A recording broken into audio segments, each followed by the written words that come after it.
that is proof enough that the practices in the United States of America as well as in the United Kingdom cannot be duplicated here in our country. Arnold versus Nazareno was decided in 1950. The more recent cases of Balag as well as Neri would be more applicable. Alam mo, ang galing nito eh. Sa totoo lang ha. Kasi nga, ang sinasabi dito, iba ang komposisyon ng Senate doon. Hindi yung katulad sa atin na half ang nawawala. Doon kasi hindi. Kasi nga, mas maraming senador sa Amerika. Kasi alam ko, correct me if I'm wrong, pero ang alam ko talaga, per state may senator sila. So sa dami ng state, napakarami ng senator. So hindi nababakante, kaya talaga may continuity sa kanila. Sa ating kasi kalahati nawawala. Kaya talagang, alam mo yun, hindi pwedeng mag-continue. Yun ang isang argument dyan. At saka yung mga binabasa ni Atty. Torion, na ito ay mga jurisprudence sa Pilipinas. Okay? Actually, narinig ko na rin po yan doon kay Dean Pastrana ng San Sebastian na sinasabi niya, basa kayo ng basa ng article ng jurisprudence na iba, hindi nyo tinitingnan itong jurisprudence na ito. Nag-indicate pa nga siya. Tinalakay natin yan isang araw, pati sa SB9. So alam mo kasi, ang problema dun sa mga NPA at sa mga pinklawan, pili lang kasi yung kanilang argumento. At talagang atat sila na ma-impeach si BP Sara Duterte. Alam natin bias. Kaya nga, ito ang pinakamagandang pangyayari ngayon more than anything else. Yung pagpunta ni Atty. Torion sa Supreme Court. Napakaganda nito. Kasi kanya-kanyang argument eh. May argument itong Senado, merong argument itong Kamara, may argument ang Duterte supporter, may argument ang mga anti-Duterte. To once and for all, settle the argument. Let the Supreme Court say kung ano talaga ang dapat gawin dito. Although, ang sinasabi nga ni Atty. Torion dito, it is for the, i-pause muna. Ang talagang, ang gusto niya mangyari dito ay to pause everything until yung issue ay maayos o masorted. Ano yung ano na yon, yung issue na yon?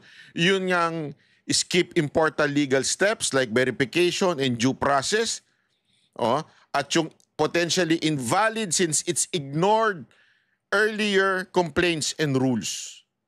So until maayos yung mga yon, ang hinihingi ni Atty. Torion ay i-pause muna. I-pause muna yung impeachment sa Senate. Klaruhin muna ngayon ng Kamara. Yan din ang ginawa ng Senado. Sabi ng Senado, sandali, eto muna, sagutin nyo muna ito. Ayan ang nangyayari ngayon. In our case, and the Supreme Court there clearly emphasized that the all proceedings are of a present Congress are terminated after its expiration of its term. And since its term expires on June 30, its authority and jurisdiction cannot be extended to the next Congress. Besides, common sense would tell us, how can you impose your proceedings to the next Congress? Can you impose upon the next Congress your proceedings? Of course not. You give a fresh authority, you give fresh discretion to the new senators. You could not, as an old senator, you could not impose upon the new senators, hey, we have taken up all of these matters in our old Congress and you are mandated to take up the matters that we were able to take up. You could. Yan yung sinasabi rin ni si Escudero. Kaya alam nyo, tama talaga eh. Tama yung ginagawa ngayon. At magdidesisyon yan ay yung 28th Congress na kung tama ba na ipasa. Yung parang ganito yan eh. Sa eskwelahan, halimbawa, grade 7 ka. Kasi pasensya na, medyo wala ako nung KKK eh. Grade 7 ako, nag-grade 7 ako tapos first year high school. So may project ka nung grade 7. Iba teacher mo dun sa no limit ang hiren na subject mo. Ay, wala pala tayong subject na gano'n. College pala ako nun. O, halimbawa lang, may subject ka na aralin, history, yan. At may project ka tungkol kay Jose Rizal. Di after nun, hindi mo natapos, hindi pwedeng sabihin hindi pwedeng obligahin nung teacher mo nung grade 7, yung teacher mo doon sa Persier High School at sabihin, pwede ba patapos mo ito? Kasi gusto ko matapos niya ito eh. Hindi pwede. Kasi may sarili hong pag-iisip yung teacher na yon. So, siya yung sa high school teacher mo. So, kung gusto niya, pwede naman. Pero yung respetuhin dapat yun. Yun nga yung sinasabi dito. Hindi pwedeng from the 19th Congress, ipapasa. Kasi una-una may batas eh. May batas na hindi pwede. Ina-assume lang nito mga Pinklawan at mga NPA na hindi kasama itong impeachment dun sa batas. Yun lang eh. Yeah? Pero sabi nga yung argumento nga ni Atty. Torion, hindi pwedeng gayon. Not do that. Common delikadesa, common good Wala silang ganun, sir. behavior prevents you from doing that. Yes.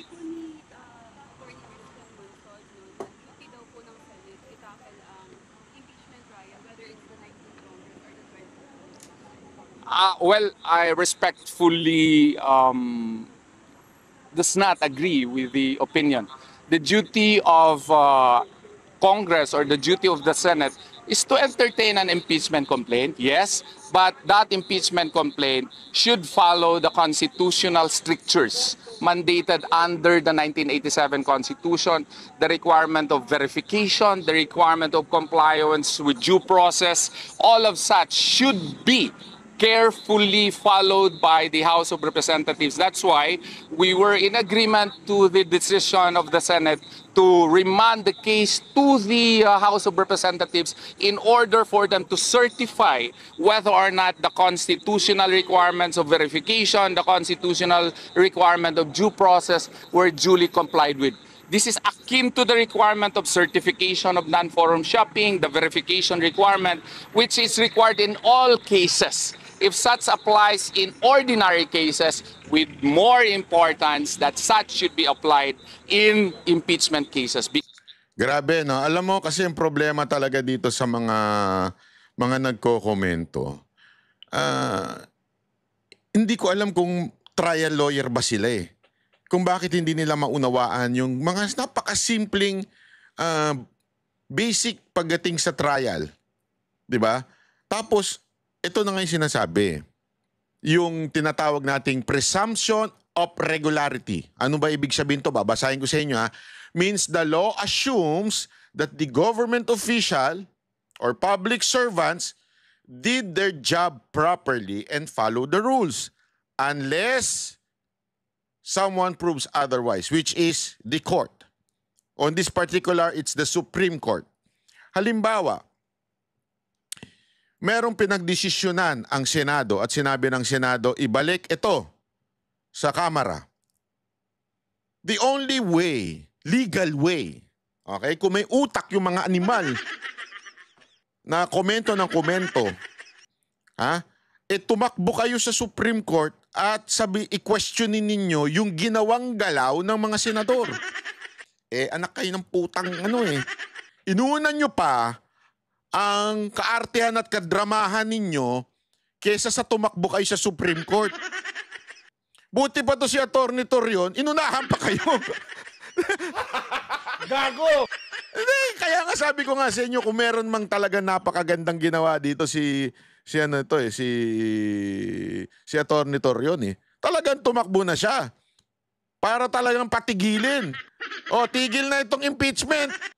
Kasi tandaan ninyo hindi tumitigil yung impeachment sa pagsoli linawin natin yun Hindi tumitigil ang impeachment sa pagsoli sa Kamara. Pinagpapaliwanag lang sila. Hindi ko nga alam ba't puro drama itong mga animal na to. And the drama talaga, wala namang kasing dapat ikadrama. This is part of a legal process. Hindi ko alam kung ganun ba sila talaga katanga. Kaya yung due process hindi nila sinunod. Ang tanga-tanga nila pagdating sa trial. Alam mo siguro, siguro kumuha kayo ng matinong abogado, trial lawyer talaga. Kasi hindi nyo alam yung proseso eh. Basta lang kayo diskarte. Alam mo, ang dali-daling gawin. Pumunta kayo ngayon sa Supreme Court, pasok kayo doon, magsamba kayo at sabihin ninyong sandali, mali ang ginawa ng mga senador. O at this particular judge, senator, mali ang ginawa nila, pasa kayo. Ngayon, ang Supreme Court na magsasabing, oo nga, mali nga sila. Ay hindi, mali kayo. Supreme Court. Ito ang ginawa ni Torion. Palakpakan natin si Atty. Torion. Ay nako, ewan ko talagang sablay ho yung itong ginagawa po ng kalaban na pagdadrama. Drama kasi sila ng drama. Ito pa, dagdag natin. Ang ganda kasi nitong mga sinabi ni Chis Escudero eh. Ganun. Good morning. Good morning.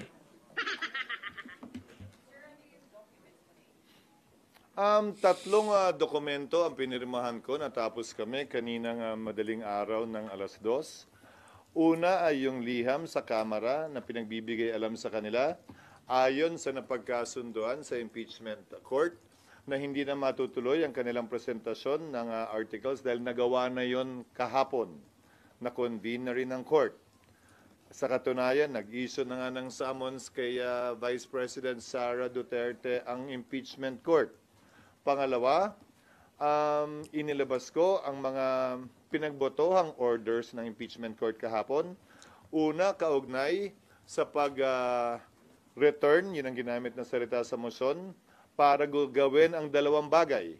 Ayan. Una, na tumatalima sila sa provision ng saligang batas kaugnay sa 1-year ban. At pangalawa, magsumite ng resolusyon mula sa 20th Congress na interesado, gusto pa nilang ipursige ang pag-prosecute at Linawin natin ha. Ang ganda na sinabi ni Jesus Escudero eh. Ang linaw-linaw. Di ba?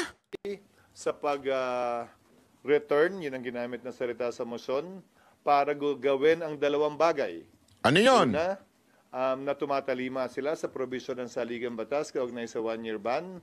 At pangalawa, magsumite ng resolusyon mula sa 20th Congress na interesado, gusto pa nilang ipursige ang pag-prosecute at sampa ng kaso laban kay VP Sara. Yun yung dalawa. Simpleng-simple. Di ba?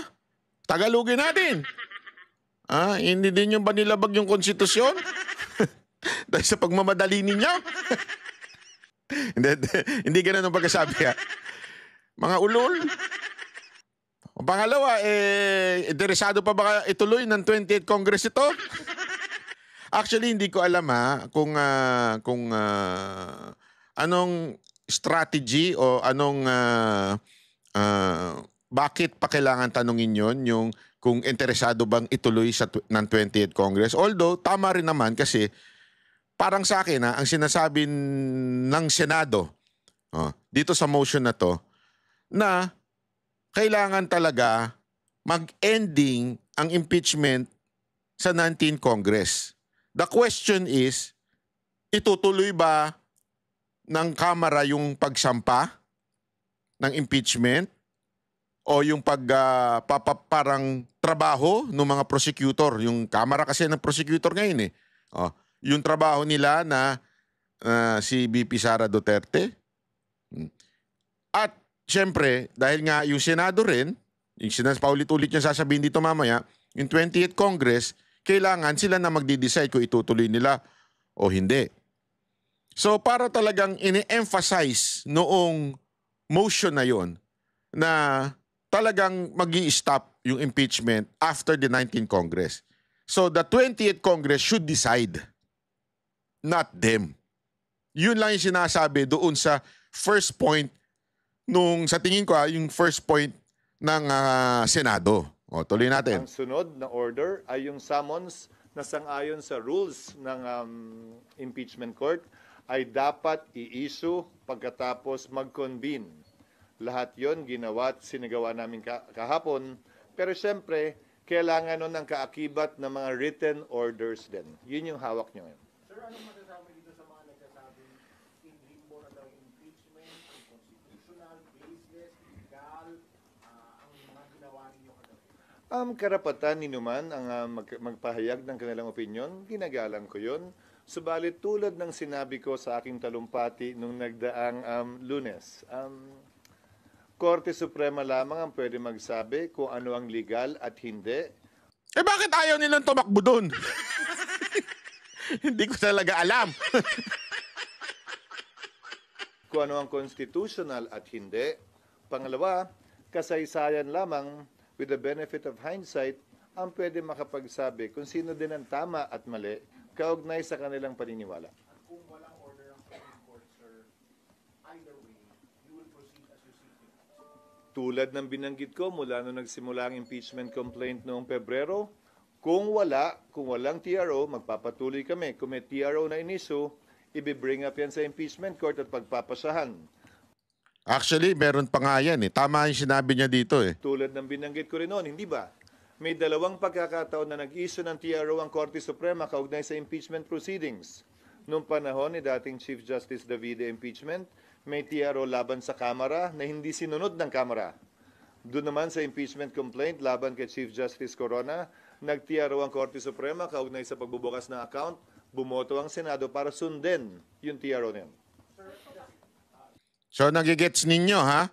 So, pag nag-issue ang Supreme Court ng TRO, it doesn't mean susundin ng Senate agad-agad pagbobotohan. Kasi nga, yan yung sinasabi nila na equal branch, ang judicial at saka legislative. Although, kahit papaano, masisettle sa mind ng tao kung tama ba ang ginawa ng Senado o hindi. Kaya nga importante na tumakbo dapat sa Supreme Court pagdating sa mga desisyon dito sa impeachment trial. Sir, just on the second point, the second order ninyo, so makakapag-comply na nun 20th Congress. Oo. Meantime, hindi sila makakapag-comply and walang action. Oo, kasi wala naman talagang action. Balikan natin ulit kung ano yung mga sinabi ko nung Pebrero, nung final to impeachment complaint. Dahil isang araw na lamang, 2 oras na lamang bago kami magwakas, nung final nila yan at 2 linggo na lamang ang sesyon ngayon, sabi ko, di ba? Ang pinakamalayo ng pwedeng magawa ay mag-issue ng summons. Dahil sang-ayon sa aming rules, merong 10 araw ang nasasakdal para magsumite ng sagot mula sa pagkakatanggap niya ng summons. Meron ding 5 araw ang kabilang panig, ang prosecution, mula sa kanilang pagkakatanggap para magsumite ng reply. Yun pa lamang, ubus na yung panahon. Magjo-June 30 na, 3 araw na lamang naiiwan para maglitis, quote-unquote. At magtatapos ang authority ng mga House prosecutors ng June 30 dahil tapos na ang Kongreso ng June 30. So walang naaksayang panahon dahil nagawa namin lahat ng tinakdang gawin sa ilalim ng 19th Congress. Baka nga makatipid pa kung napakinggan nyo kahapon dahil yung mga agam-agam kaugnay sa pagtatawid ng impeachment complaint na ito, yung mga agam-agam kaugnay sa interesado pa ba yung 20th Congress dahil hindi pwedeng i-bind ng 19th and 20th Congress, yung mga agam-agam kaugnay sa pag-comply nila sa 1-year ban na itinatalaga ng saligang batas, lahat yon habang naghihintay tayo ng resumption ng sesyon ng 20th Congress para magsimula ang paglilitis ay masasagot na.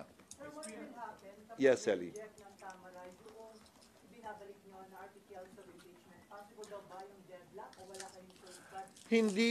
Hindi kami magkapantay pagdating sa bagay na ito. Hindi ito House at Senate kung saan co-equal ang... Alam mo, hindi ko maintindihan na itong mga media talaga hindi rin nakikinig, ano, not paying attention.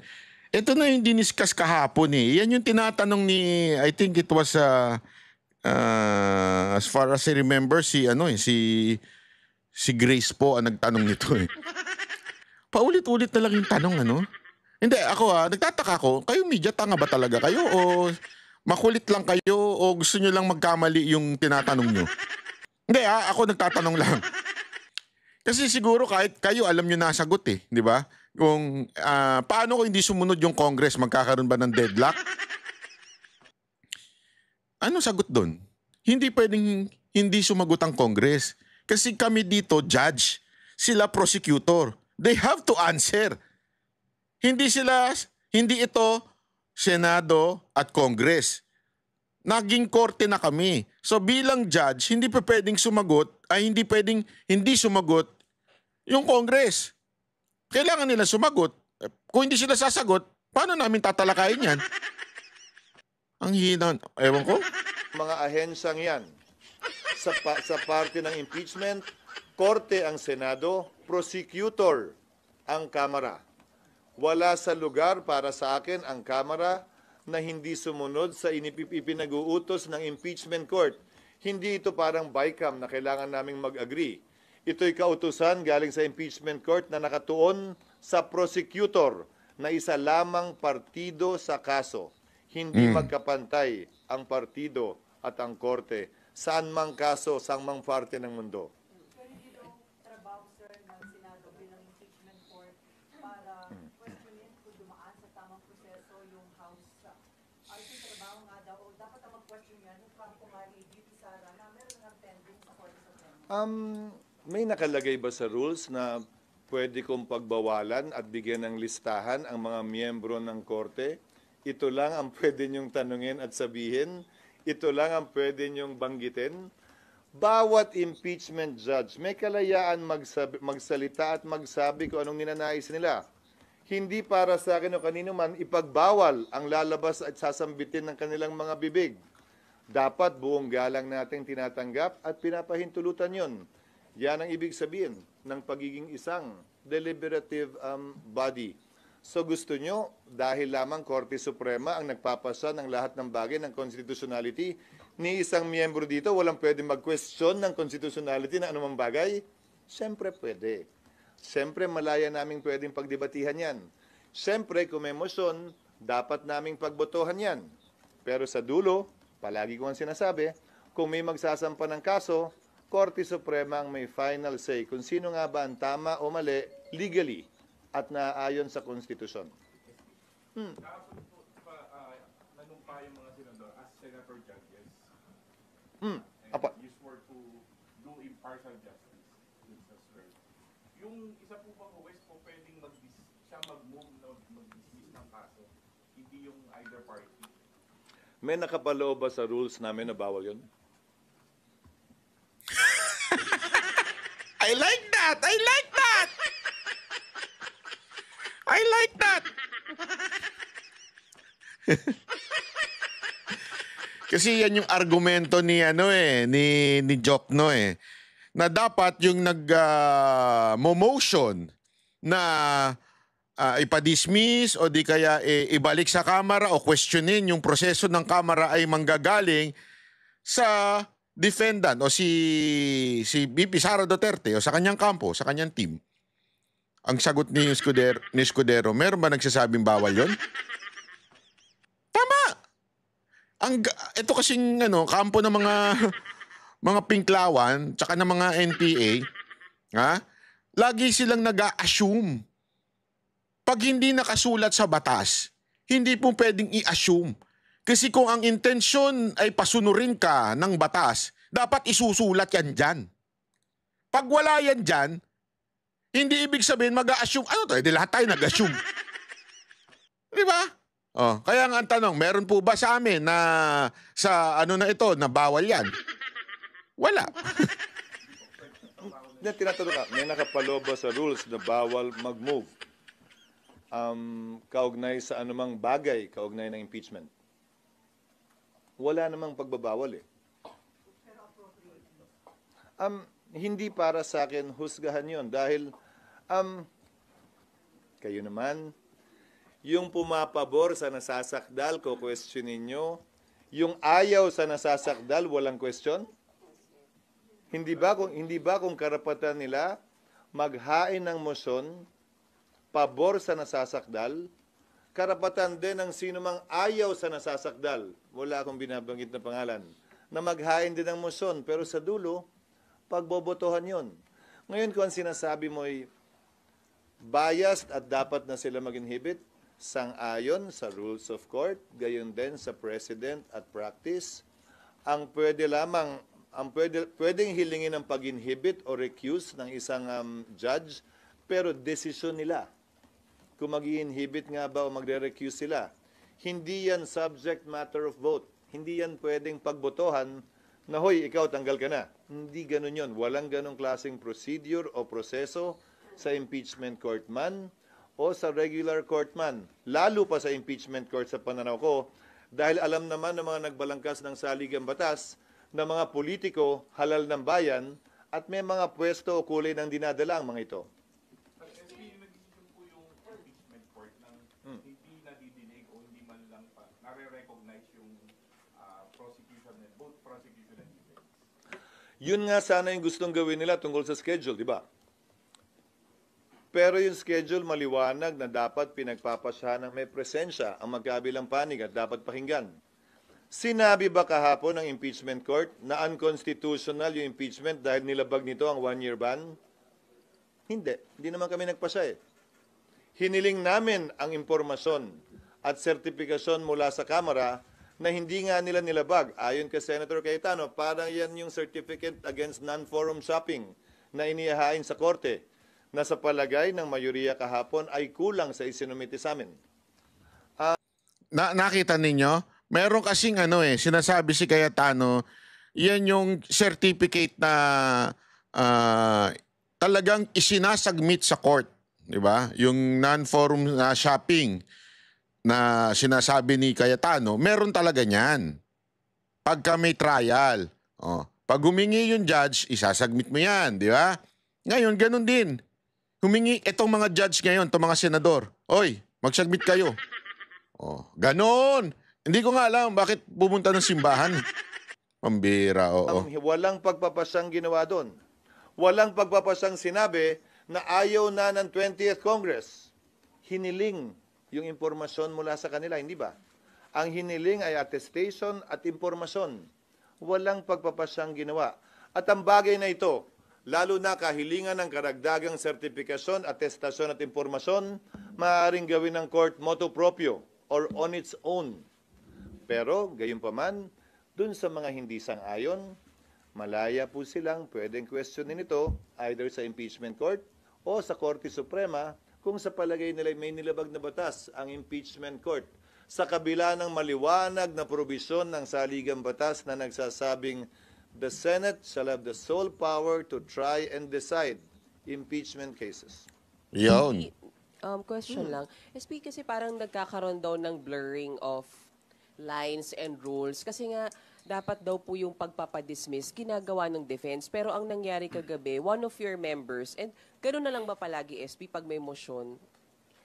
Parang yung rule kasi, SP, dapat daw sa defense, pero parang kinuha kasi ng impeachment court kagabi. Sabi yan ng isa Paulit-ulit?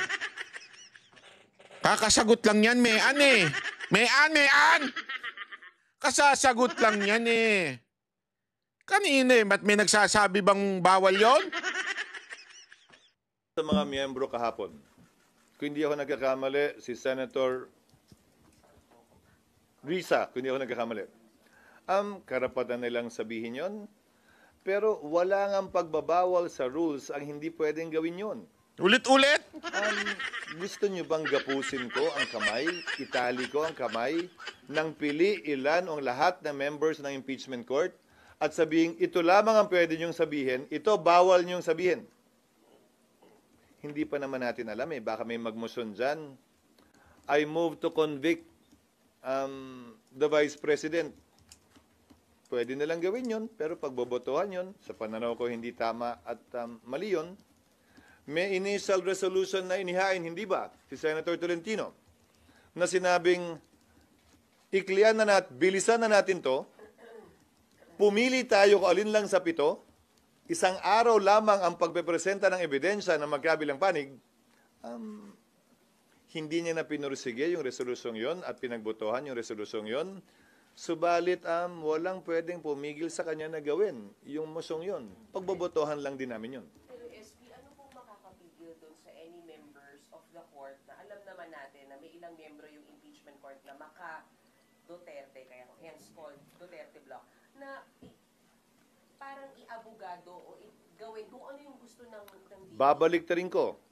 Meron din namang miyembro na ayaw kay Vice President Duterte. Pantay lang naman eh. Meron ding miyembro na gustong-gusto, gigil na gigil dito sa impeachment. Ngayon man o sa darating na Kongreso. Ayon mismo sa mga pahayag nila sa social media accounts nila. Pinili ng Alam mo ba't sila umiiyak?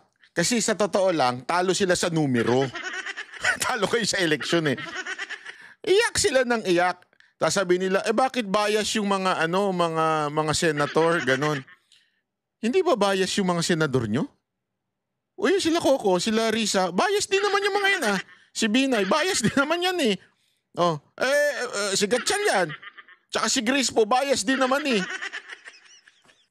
Kasi kulang kayo sa numero. Kaya, iyak kayo ng iyak.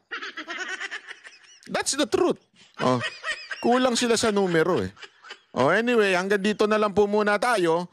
At pag-usapan pa natin yung mga ibang susunod na mga issue dito sa impeachment. Pero at least nakita nyo na klaro, hindi po kinancel, hindi po wala na. Ito po ay binalik lamang para sa clarificatory issues na kailangan nilang, alam mo, yung gawin ng Kamara.